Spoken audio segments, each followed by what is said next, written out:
அடுத்த தகவல், இந்த மனநிலையை பொறுத்த வரைக்கும் மாயன் அப்படின்ற ஒரு நிலையில் நிறையா விதத்தில் ஒரு சமநிலையான மேட்ச் இருக்குது. ஓகே, அதாவது என்னுடைய மனநிலையை பொறுத்த வரைக்கும் மாயனுடைய மனநிலையும் இணைந்திருக்கிற மாதிரி ஒரு நிலை. அதனால் மாயனுக்கு ஏதாவது ஒரு சேதாரம் ஏற்படுறப்போ எனக்குமே ஓரளவு வேதனையாக தான் இருக்குது. அதனால் இந்த மாயனுடைய ஸ்கூலில் மிஸ் அண்டர்ஸ்டாண்டிங் ஏற்பட்டிருக்கு. அந்த வகையில் அநேகமாக 11th 12th நினைக்கிறேன். தினேஷ் இங்கே ஒண்டிக்கடையில் தான் கூடியிருக்கான், பனமரத்தைப்பட்டி, சேலம் மாவட்டம். லாஸ்ட் டைம் சென்னையில் கூட இவன் தான் என்னை இன்வைட் பண்ணான். இவன் இன்வைட் பண்ணல, இவனை தோத வச்சு தான் நான் சென்னைக்கு வந்தேன். ஏதோ ஒரு வாரம் அங்கே ஸ்டே பண்ணேன். ஃபஸ்ட்டு ஒரு 2-3 நாள் நல்லா பேசினான், பழகினான். அதுக்கப்புறம் கொஞ்சம் மனவேதனையாக தான் இருந்தது. ஒரு குற்றுணர்வு ஏற்படுற மாதிரி சூழ்நிலை தான் அமைச்சு கொடுத்தான். அது என்ன உளவியல் ரீதியான காரணம் அப்படின்னா, ஒரு வெறித்தனமான ஒரு நெகட்டிவ் ஸ்போர்ட்ஸான ஒரு மோட்டிவேஷன் அப்படின்ற மாதிரி நினச்சிக்கலாம். இவன் படிக்கிறான், இவன் மார்க் வாங்குறான், இவன் ஃபேமிலி வறுமையில் இருக்கா, இல்லை இவங்க அப்பா எப்படி இருக்காரோ, அது இவங்க தனிப்பட்ட விஷயம். ஓகே, ஆனால் இவன் மாயனை மையப்படுத்தி, மாயன் பாரு மூக்கு நல்லா இருக்குது, என் மூக்கு பாரு இப்படி கிழிஞ்சிருச்சு, அதனால் மாயன் மூக்குக்கு மார்க் போகணுன்னு சொல்லிட்டு மூக்கில் மார்க் போட்டு விட்டான். நகத்தை வச்சு கிள்ளி விட்டான் ஓஎஸில் சட்டை மேலே ஏறி. அதனால் மூக்கில் ஒரு மார்க்கு இதாகிடுச்சு. அதுக்கப்புறம் இவெல்லாம் அந்த ஈஷாவை பற்றிலாம் படிச்சுட்டு இருப்பான்னு சொல்லிட்டு ஈஷாக்கெலாம் போய் எல்லாம் ஓரளவு தோது பார்த்தேன். அதுக்கப்புறம் சென்னை வந்தால் டேரக்டர் ஆகணும்னு சொல்லிட்டு நான் ட்ரை பண்ணிட்டு தான். இவனும் 2-3 ஷார்ட் ஃபிலிம்லாம் நடிச்சிருக்கிறேன்னு சொன்னான். ஆனால் எந்த உதவியுமே பண்ணல. போடுறான், போட்டி போடுறான். நல்லா இருக்கக்கூடாதுங்க, நான் தாங்க நல்லா இருக்கணும், நீங்கள்லாம் இங்கே கீழே இருங்க, நான் மேலே இருக்கிறேன் அப்படியே நினைக்கிறான். கல்யாணம் ஆயிடுச்சு, இப்போ நல்லா தான் இருக்கிறான், அவன் சம்பாதிக்கிறான், அவன் வச்சுக்கிறான், அவன் வீட்டில் கூப்பிட்டு எனக்கு சோறாக போடுறான், இல்லைன்னு எதை கேர் செஞ்சுக்கிறானா. இவன் பாட்டு இவன் பொழப்ப ஓட்டிகிட்டு போகலாம். அது இல்லாமல் இவன் தேவையெல்லாம் மிங்கல் படுத்துகிறான், குறுக்கால வரான். இத்தனைக்கும் ராயல் என்ஃபீல்டில் கம்பெனியில் வேலை செய்கிறான். கொஞ்சம் கூட ஒரு ரெஸ்பான்சிபிலிட்டினே இருக்க மாட்டேங்குது. அதனால் நான் என்ன சொல்கிறேன் அப்படின்னா, எதுக்கு அனாவசியமாக வந்துட்டு ஒரு முரண்பாடு அப்படின்ற ஒரு கொஸ்டினாக இருக்குது. இவன் ஸ்கூல் டேஸ்லேயும் அவ்வளோ எதிரியெல்லாம் கிடையாது. ரொம்ப சாஃப்ட் கேரக்டரு, ரொம்ப சாஃப்ட் கேரக்டரு. என்ன உளவியல் ரீதியாக ஸ்கூலில் நடந்த சம்பவங்களாகட்டும், அங்கே நடந்த சம்பவங்களாகட்டும், அப்பப்போ தீர்வு காணாமல் அதெல்லாம் மனசில் வச்சுக்கிட்டு சமுதாயத்தில் ஒரு வேலை, ஒரு காசு சம்பாதிச்சதுக்கப்புறம் அதெல்லாம் பழி வாங்குற மாதிரி நடந்துக்கிறாங்க. அதனால் அதெல்லாம் சாதாரணமாக கடந்து போன விஷயம். அதையே மனசில் வச்சு பழி வாங்குறதுன்றது சரி கிடையாது. ஓகே, அதனால் இந்த தினேஷ் அப்படின்ற அந்த கேரக்டர் என்னன்னு கொஞ்சம் கவனிங்க.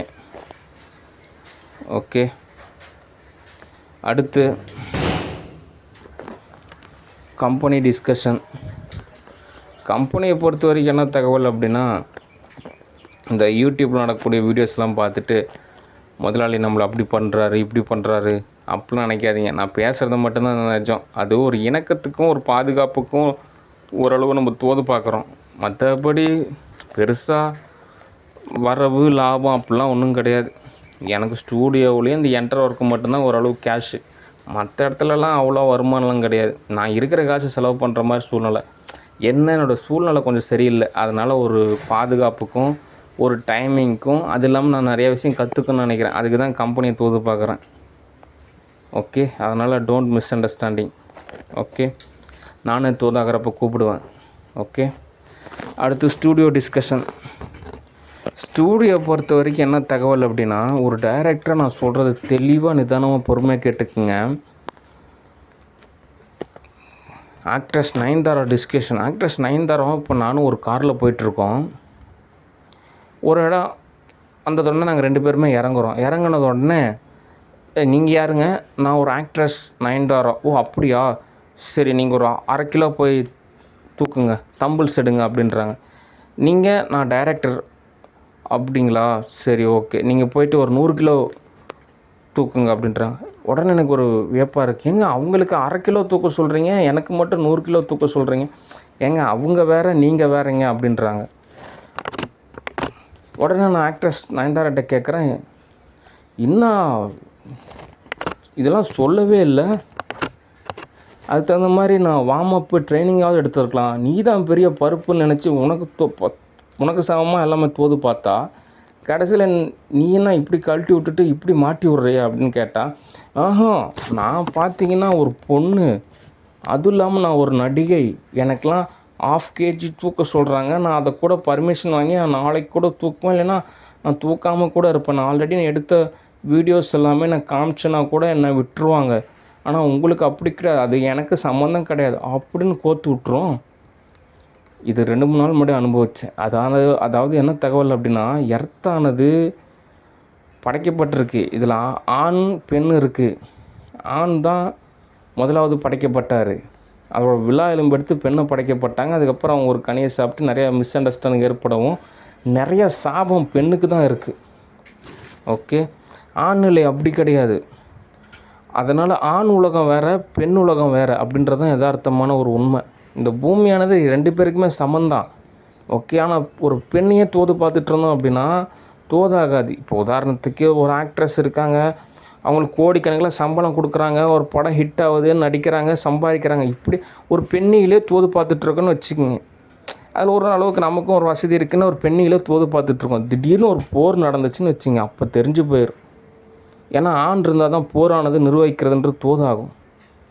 ஓகே, மேற்கத்தியத்தில் எல்லா இடத்துலையுமே ஆணாதிக்கம் தான் அதிகம்.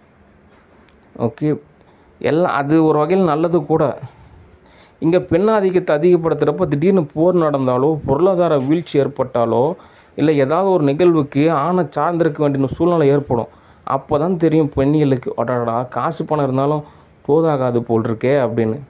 அதனால் இந்த பொண்ணை தோதை பார்க்குறதுன்றது தோதாகாது. அதனால் ஆண் உலகம் வேறு, பெண் உலகம் வேறு. இந்த நயன்தாரா அவங்க என்ன பண்ணுறாங்க, எனக்கு சமமாக நடந்துக்கணும் அப்படின்னு நினச்சி ஏதோ வகையில் தோது பார்க்குறாங்க, அது தோதாகாது. ஓகே, ஒரு மூவி பட்ஜெட்லேயே கூட இவங்களுக்குன்னு ஒரு 10 கோடி ரூபா சம்பளம் வாங்குறதுக்குள்ளே தரவே மாட்டேங்கிறாங்க. 4 கோடி ரூபாய்க்கு மேலே தரமாட்டேங்கன்றாங்க. அதுவே தரமாட்டேன்றாங்க. லட்சக்கணக்கில் வேணால் சம்பளம் தர நடிக்க சொல்லுங்கள் அப்படின்றாங்க. அப்படி தான் சினிமா இண்டஸ்ட்ரியே இருக்குது. ஓகே, அப்போ இந்த லட்சத்துக்காக இவ்வளோ ராவடி செஞ்சு, இவ்வளோ ஆக்கிரமிப்பு செஞ்சு, இவ்வளோ எல்லாத்தையும் ஏதோ வகையில் தோது பார்த்தீங்க அப்படின்னு எனக்கே தோணும். அது கம்மன் நானே டொனேஷனாக கொடுத்துட்டு போயிருப்பேன், நானாக ஒரு வகையில் தோது பார்த்துருப்பேன் அப்படின்னு நான் நினச்சேன். அதனால் ஆண் உலகம் வேறு. ஆணாக பிறந்துட்டிங்க அப்படின்னா அதுக்கு உண்டான ஒரு வாழ்வியலை தான் வாழணும். பெண்ணாக பிறந்துட்டிங்க அப்படின்னா அதுக்கு உண்டான ஒரு வாழ்வியல் தான் வாழணும். இந்த பெண்ணிலேருந்து ஆணியில் தோது பார்க்குறது, ஆணியிலேருந்து பெண்ணில் தோது பார்க்குறதுலாம் தோதாகாது. ஏதோ இரவு பொழுதில் ஒரு திருமணமாக ஒரு இல்லறமாக அது வேறு கான்செப்டு. அதனால் ஒரு பதம் பக்குவம் அப்படின்றது அவசியம். இந்த நயன்தாரா அவங்க எனக்கு எந்த ட்ரைனிங்குமே கொடுக்காம திடீர்னு ஒரு 100 கிலோ தூக்க சொன்னால் நான் எப்படி தூக்குவேன்? ஆனால் நான் தூக்கி தான் ஆகணும். அதுக்காக நான் ட்ரைனிங் எடுத்து தான் ஆகணும். அதனால் ஆண் நிலையை தான் நம்ம இனிமேல் தோது பார்க்கணும். ஓகே, பகல் பொழுது பூராமே ஆண் உலகம் மாதிரி, இரவு பொழுதில் நம்ம தோதானா தான் பெண் உலகம். ஓகே, அதுவும் திருமணம் ஆகிட்டோம்னா நமக்கு ஒரு பெண்ணு, அவங்கள மட்டும் ஓரளவு தோது பார்த்தோம்னா போதும். ஓகே, களவியல் இருக்குது, காமவியல் இருக்குது அப்படின்னு நினச்சேன் அப்படின்னா தோதாகாது. ஓகே, அவங்களோட ஓஎஸ் வேறு, அவங்களுடைய சாஃப்ட்வேர் வேறு, அவங்களோட வாழ்வியல் முறையே வேறு. அதனால் சேதாரம் அதிகமாகறதுக்குள்ளே ஓரளவு பதம் பக்குவம் அப்படின்றது அவசியம். ஆதாரமும் தேவைப்படுது. ஓகே, அடுத்து ஒரு சமநிலை குறுக்கீடு அப்படின்றது கூடாது. எனக்கு ஓரளவு ஞாபகம் இருக்குது, நான் முதலாவது வாமனூரில் ஒரு பொண்ணு பார்க்க போனேன். அந்த பொண்ணு ஓகே தான் சொன்னிச்சு, அதுக்கப்புறம் வேணான்னு சொல்லிட்டாங்க. அப்படி சொன்னதுக்கு காரணம் ஆக்ட்ரஸ் நயன்தாரா தான். இவங்க மட்டும் கல்யாணம் பண்ணிக்கிறாங்க, குழந்தை பெற்றுக்கிறாங்க, நான் கல்யாணம் பண்ணக்கூடாதுன்னு நினைக்கிறாங்க. அது ஒரு விதமான ஒரு உணர்வு நிலை தான். அப்படிலாம் கிடையாது. ஓகே, ஆக்ட்ரஸ் நயன்தாரா கல்யாணம் பண்ணுறப்போ நிறைய பேர் எதிர்த்தாங்க, அதுக்கப்புறம் அவங்க கல்யாணம் பண்ணிக்கிட்டாங்க. இப்போ நான் கல்யாணம் பண்ணுறப்போ நீங்கள் அவங்கள கல்யாணம் பண்ணிக்காதீங்க, அப்படின்னு சொல்கிறதுன்றது தோதாகாது. அது எனக்கே கொஞ்சம் மனசாட்சி உறுத்துது. 40 வயசு ஆயிடுச்சு, இன்னமும் ஒரு ஆன்ட்டியை வந்துட்டு நம்ம தோது பார்க்கறது எப்படி சரியாகும்? அந்த மூவிக்கு கூட அந்த கிளாமரு கெமிஸ்ட்ரியே மேட்ச் ஆக மாட்டேங்குது. ஒரு வில்லேஜ் கேர்ள் மாதிரி இருக்குது. ஒரு பெரிய அப்பார்ட்மெண்ட் இருக்குது, அங்கெல்லாம் வாஷிங் மிஷினில் துணி துவைச்சிட்டு இருக்காங்க. ஏதோ வகையில் கம்பாரிஷனில் இன்னும் ஒரு மூவிக்காக தோதாகும், ரியாலிட்டி லைஃப்பில் தோதாகலை. அந்த கெமிஸ்ட்ரியே மேட்ச் ஆக மாட்டேங்குது. எனக்கு சமமான அளவு இல்லை, எனக்கு தோதாகிற நபரை தான் நான் தேர்ந்தெடுக்கணும். ஓகே, புரிய மாட்டேங்குது. நேர்லேயும் வர மாட்டேங்கிறாங்க. ஏதாவது ஒரு சமைக்கவும் மாட்டேங்கிறாங்க. என்னங்க சமைக்கிறது? என்னோட பல அனுபவம் இருக்குது. எத்தனையோ டைம் வெயிட் ஏற்றி வெயிட்டு குறைச்சிருக்கீங்க. ஏன் ஆப்பிள் சாப்பிட்ணுமா, மாதுளை சாப்பிட்ணுமா, என்ன சமைக்கணும் அப்படின்றத உங்களுக்குலாம் தெரியாதா? எனக்கெல்லாம் எதுவுமே தெரியாது. ஓரளவு தான் அறியாமையில் இருக்கணும். ஓவராக வந்துட்டு எனக்கு எதுவுமே தெரிலைங்க அப்படிலாம் தோதாகாது. இன்னும் 60, 70, 80 வயசானா கூட நான் இப்போ தான் படத்தில் ஹீரோயினே நடிக்கிற மாதிரி நான் உணர்வு நிலையில் இருக்கேன் அப்படின்னு சொல்கிறதெல்லாம் சரி கிடையாது. இன்னுமே அவங்களுக்கு புரியல. இன்னும் தான் வந்துட்டு நான் 18 வயசு தாங்க எனக்கு ஆகுது, இப்போ தாங்க எனக்கு உலகமே, இனிமேல் தான் நான் படம் நடித்து சம்பாரித்து அப்படிலாம் நினச்சிக்கிறாங்க. தோதாக மாட்டேங்குது. நேரில் வரணும், டெபாசிட் கேஷ் தேவைப்படுது, எதுவுமே தோதாகலை. எரர் மட்டும்தான் ஆகுது. இவ்வளோ சூழ்நிலையும் கடந்து நான் கேரளாவில் மூவி புக் செஞ்சு ரொம்ப சிரமம்தான் இருக்குது. கெமிஸ்ட்ரி மேட்ச் ஆகணும்னா நேரில் தான் சந்திக்கணும், அப்போ தான் தீர்வு. ஓகே, அதனால் நயன்தாரா அவங்கள தோது பார்த்தோம் அப்படின்னா தோதாகாது. அடுத்து